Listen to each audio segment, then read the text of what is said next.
අපි පහුගිය වීඩියෝ පාඩම් වලින් ඉංග්‍රීසි භාෂාවේ ඒකවචන නාමපදයක් බහුවචන වෙන ආකාර කීපයක් සම්බන්ධව ඉගෙන ගත්තා. ඒ වගේම තවත් කොටස් කීපයක් තියෙනවා. දැන් ඒ ටික තමයි අද අපි ආරම්භ කරන්නේ. එතකොට දැන් අපිට දකින්න හම්බ වෙනවා ඉංග්‍රීසි භාෂාවේ ඒකවචන නාමපදයක් බහුවචන වීමේදී පිළිවෙලක් නැතිව සෑදෙන ක්‍රමයක. ඒ කියන්නේ අපි මීට ඉස්සෙල්ලා දැක්ක ඒවා ඉගෙන ගත්ත ඒවා මොකක් හරි පිළිවෙලක් තියෙනවා. ඒ කියන්නේ මුල් වචනේ ගොඩක් දුරට වෙනස් වෙන්නේ නැහැ. ඒ කියන්නේ ඒක වචනයෙන් තියෙන නාමපදය බහුවචන වීමේදී කිසිදු කියන්නේ ඒකේ තේරුම නැත්තම් මීනින් එක කිසිදු වෙනසක් වෙන්නේ නැතුව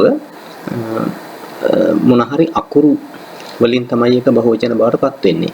හැබැයි මෙතනදී ඒක නෙමෙයි සිද්ධ වෙන්නේ. මෙතනදී සිද්ධ වෙන ක්‍රමය තමයි ඒකවචන ස්වරූපේ නාමපදය වෙනස් ඒකට වඩා බහුවචන නාමපදය වෙනස්. දැන් ඒකවචන නාමපදයට වඩා බහුවචන නාමපදයේදී ඒක වෙනස්ම විදිහකින් තමයි වර නැගෙන්නේ. නැත්තම් උච්චාරණය වෙන්නේ. එතකොට එවැනි නාමපදත් ඉංග්‍රීසි භාෂාවේ තියෙනවා. බලමු අපි ඒක කොහොමද කියවෙන්නේ කියලා.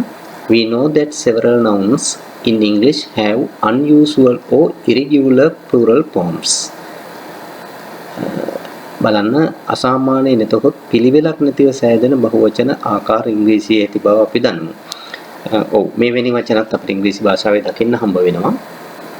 ඉතින් බලමු දැන් අපි මේ වචන කොහොමද වෙන්නේ කියලා. singular noun එක තියෙනවා නැත්නම් ඒකවචන නාමපදයේ තියෙනවා child. එතකොට ඒක බහුවචන වෙද්දී children බවට පත් වෙනවා. ඊළඟ man, men, woman, women, foot, feet, tooth, teeth, medium, media, mouse, mice, louse, lice, goose, geese, formula, formulae, crisis, crisis, oasis, oasis, ox, auction. හරි මේ විදිහට එතකොට අපිට දකින්න හම්බ වෙනවා ඉංග්‍රීසි භාෂාව තුළ අසාමාන්‍ය එහෙම නැත්නම් irregular or unusual ආකාරයෙන් නාමපද ගොඩනගෙන විදිය. අපි ඊළඟට බලමු තවත් අවස්ථාවක් අපිට දකින්න හම්බ වෙනවා. බලමු අපි ඒක. For only a very few nouns in English that singular and the plural are the same. Such several nouns are given below. අපිට ඉංග්‍රීසි භාෂාවේ තවත් දකින්න හම්බෙන දෙයක් තමයි ඊටා සුළු ප්‍රමාණයක්. මේක විශාල ප්‍රමාණයක් නැහැ. සුළු ප්‍රමාණයක් තමයි තියෙන්නේ. ඉංග්‍රීසියේ නාමපද ඊටාම සුළු ප්‍රමාණයක පමණක් ඒකවචන සහ බහුවචන වෙනස් නොවේ. එවැනි පද කිහිපයක් පහතදී ඇත. ඒ කියන්නේ දැන් මෙතනින් අදහස් වෙන්නේ නාමපදයේ ඒකවචන ස්වරූපයත් එක ඒකවචන නාමපදය බහුවචන වෙද්දිත් එකම ස්වරූපයෙන් තමයි අපි ශබ්ද කරන්නේ. එහෙම නැත්නම් උච්චාරණය කරන්නේ. ඒකේ කිසිදු වෙනසක් වෙන්නේ නැහැ. හැබැයි ඒකවචන බහුවචන කියලා ඒ කොටස් දෙකකට බෙදෙනවා. මෙන්න මෙතනදී ඔබට විශේෂයෙන්ම මතක තබා ගත යුතු කරුණක් තමයි දැන් මේ ගැන අවබෝධයක් නැති අයට ගැටලුවක් එනවා. මේ වාක්‍යයන් දැන් නාමපදයේ ඒකවචන ස්වරූපෙත් එකයි බහුවචන ස්වරූපෙත් එක විදිහයිනේ.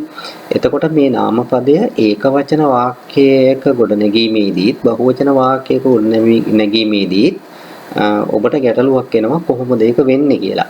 අන්න ඒ කාරණේ තමයි අපි විසඳ ගන්න තැන.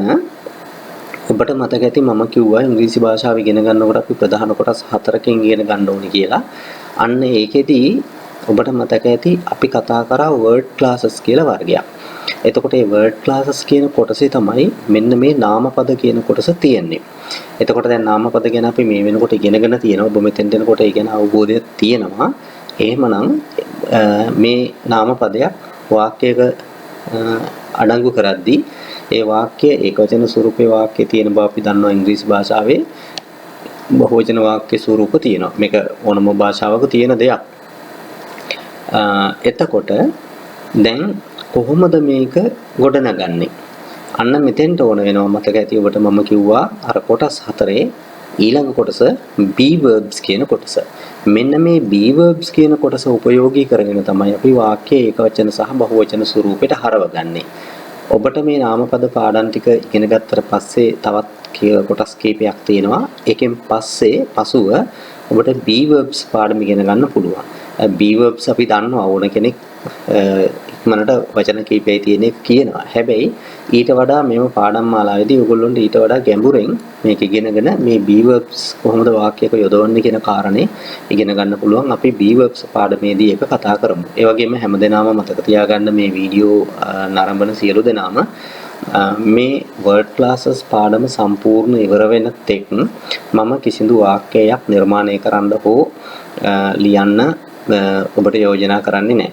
ඒකට හේතුව තමයි අපි මේ මූලික අවබෝධය ලබාගෙන හිටියේ ඉඳලා ඒ කියන්නේ ලබාගෙන ඊට පස්සේ අපිට පුළුවන්කම තියෙනවා ඕනම වාක්‍යයක් නිර්මාණය කරගන්න පුළුවන් තත්ත්වයට එන්න.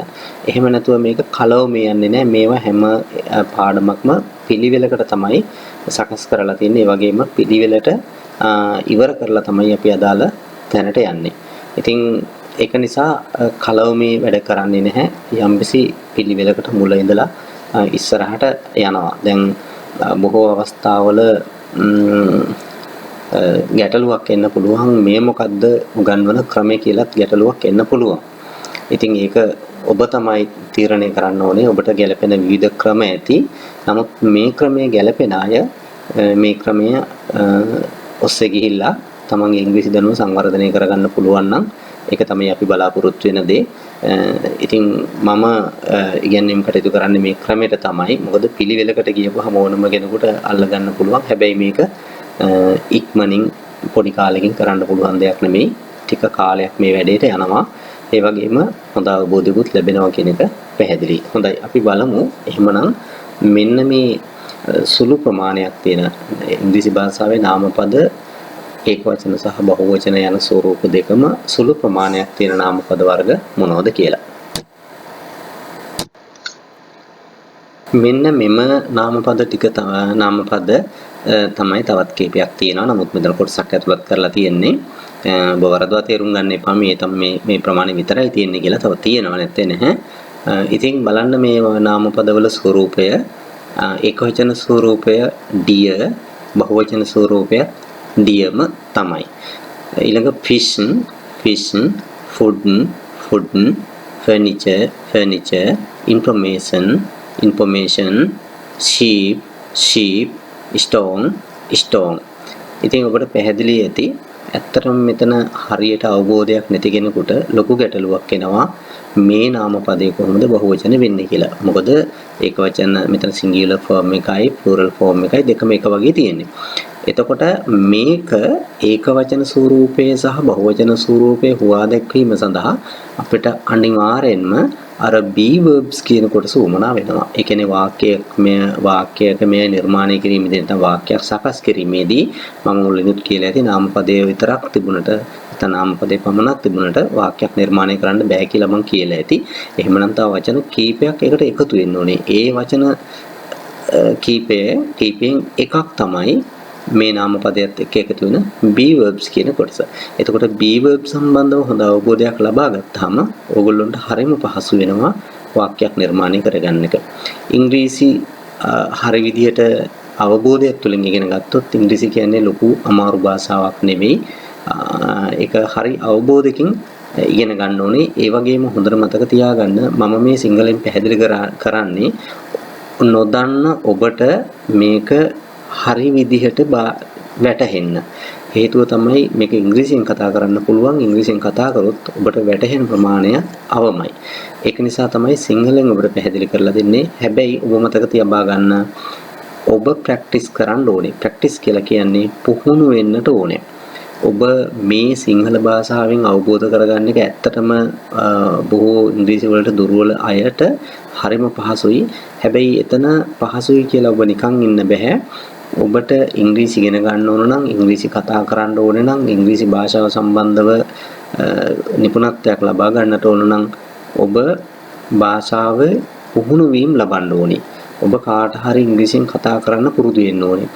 මොන හරි වැඩක් කියන්නේ ලියන කියන දෙයක් ඉංග්‍රීසියෙන් කරන්න පුරුදු වෙන්න ඕනේ. ඒක ඔබ ක්‍රමානුකූලව ටික ටික ආරම්භ කරන්න ඕනේ. එහෙම ආරම්භ කරනකොට ඔබට මේ දැනුම උපයෝගී කරගෙන Tamanට තනියම මේ වැඩේ කරගන්න පුළුවන්. එතකොට මේකේ මට්ටම් තියෙනවා. මට්ටම් කියලා කියන්නේ මම ඉස්සරලම ගන්නම් ඔබ ඉන්න ශ්‍රේණිය ගමුකෝ.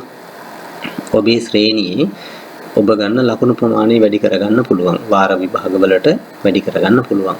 ඊළඟ ඔබේ මට්ටම තමයි O level සාමාන්‍ය පෙළ විභාගය. අන්න ඒ විභාගය ලං වෙනකොට නැත්නම් ඒ විභාගයට වාඩි වෙනකොට ඔබට තහවුරු කරගන්න පුළුවන් මට ඉංග්‍රීසි ප්‍රශ්නයක් තියෙනවද නැද්ද කියන එක.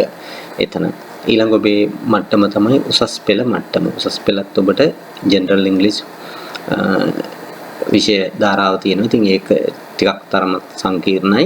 එතෙන්ට එනකොට ඔබගේ මට්ටම. ඊට පස්සේ ඔබට පුළුවන් විශ්වවිද්‍යාලවල උසස් අධ්‍යාපන ආයතනවල සහතික පත්‍ර පාඨමාලා, ඩිප්ලෝමා පාඨමාලා, උපාධි පාඨමාලා, ශාස්ත්‍රපති පාඨමාලා ආදි වශයෙන් ඔබට කරගෙන යන්නට පුළුවන්. කියන්නේ ශාස්ත්‍රවේදී, ශාස්ත්‍රපති, ශාස්ත්‍රවේදී, ඒ කියන්නේ BA, MA ඔබට කරගෙන යන්න පුළුවන්. ඒකයි මම කිව්වේ මේකේ මට්ටම් තියෙනවා කියලා, ලෙවල්ස් තියෙනවා කියලා. ඒක නිසා ඔබ මුල ඉඳලම ඉගෙන ගන්නවා නම් ඔබට ඊටාම පහසු ක්‍රමයක් තමයි මේ සකස් කරලා දෙන්නේ. හොඳයි. අපි ඊළඟ වීඩියෝ එකකින් හම්බ වෙමු. ඉංග්‍රීසි භාෂාවට වෙනත් භාෂාවලින් පැමිණලා තියෙන වචන තියෙනවා. ඒ වචන මොනවද කියලා අපි කතා කරමු. මම විශ්වාස කරනවා අපි දැන් පළවෙනි පාඩම ඉංග්‍රීසි ඇල්ෆබෙට් එකෙන් ආරම්භ කළා. දැන් නාමපදවල අපි මැද හරිය තමයි ඉන්නේ. එතකොට ඔබට ඒ අවස්ථාවේ සිට මේ දක්වා එනකොට යම්කිසි අවබෝධයක් ඉංග්‍රීසි භාෂාව සම්බන්ධව පැහැදිලි අවබෝධයක් ලැබිලා ඇති කියලා. ඒ වගේම මම තව දෙයක් කියන්න කැමතියි. ඔබට මෙතන පාඩම් සටහනක් විදිහට තමයි මේක ඉදිරිපත් කරන්නේ. එතකොට මේ ඉදිරිපත් කරන පාඩම් සටහන් වල තියෙන සියලු කරුණු ඔබට අදාළ ටෙක්ස්ට් බුක්ස් එකේ පැහැදිලිවම තියෙනවා.